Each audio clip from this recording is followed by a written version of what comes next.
ഈച്ചക്ക് cinema കാണാൻ പറ്റുമോ? നമുക്ക് തമാശയായി തോന്നാവുന്ന ഈ ചോദ്യം സയന്റിസ്റ്റുകളുടെ ഇടയിൽ കൂലങ്കഷമായ ചർച്ചയാണ്. ഒരു ഈച്ച സിനിമാ തിയേറ്ററിലേക്ക് പറന്നാൽ അതെന്താണ് കാണുക? അതെ, എന്താണ് കാണുക? അത് സിനിമ കാണുമോ ഇല്ലേ? നമുക്കതിനു മുമ്പ് നമ്മുടെ കാഴ്ചയെ ഒന്ന് പരിശോധിക്കാം. മിക്ക പ്രാണികളുടെയും ദൃശ്യ സംവിധാനങ്ങൾക്ക് സെക്കൻഡിൽ 100-ലധികം ഫ്രെയിമുകൾ പകർത്താൻ പറ്റും. മനുഷ്യർ സെക്കൻഡിൽ 60 ഫ്രെയിമുകൾ എന്ന നിലക്ക് കാഴ്ചകൾ കാണുന്നുണ്ട്. നമ്മൾ കാണുന്ന ഫ്ലോറസെന്റ് ലൈറ്റുകൾ ഈച്ചക്ക് സ്ട്രോബ് ലൈറ്റ് പോലെ തോന്നും. കാരണം അത് വേഗത്തിൽ കൂടുതൽ ഫ്രെയിമുകൾ പകർത്തുന്നത് കൊണ്ട് നമ്മൾ നിശ്ചലമായി കാണുന്ന പല പ്രകാശ സംവിധാനങ്ങളും അതിന് മിന്നുന്നത് പോലെയേ കാണും. ഇനി സിനിമാ തിയേറ്ററിലേക്ക് പോകുകയാണെങ്കിൽ അതൊരു മോഷൻ പിക്ചർ പോലെ ചലിക്കുന്ന വസ്തുവായി അതിന് അനുഭവപ്പെടുകയില്ല.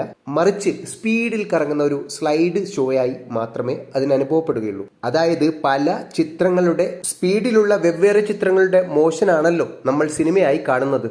ഈച്ച സെക്കൻഡിൽ 100-ലധികം ഫ്രെയിമുകൾ പ്രോസസ്സ് ചെയ്യുന്നത് കൊണ്ട് അതിനത് വെവ്വേറെ പിക്ചറുകളുള്ള സ്ലൈഡ് ഷോ പോലെ തോന്നുന്നു. അപ്പോൾ ഈച്ചക്ക് സിനിമ കാണാൻ പറ്റില്ല. ഇനി നമ്മളതിനെ സ്പീഡിൽ അടിക്കാൻ ചെല്ലുമ്പോൾ സെക്കൻഡിൽ കാഴ്ചകളുടെ കൂടുതൽ ഫ്രെയിമുകൾ അത് പകർത്തുന്നത് കൊണ്ട് സ്ലോ മോഷനിൽ നമ്മുടെ കൈ നീങ്ങുന്നതായാണ് അത് കാണുക. അതുകൊണ്ട് തന്നെ ഈച്ചക്ക് വേഗത്തിൽ രക്ഷപ്പെടാൻ പറ്റും.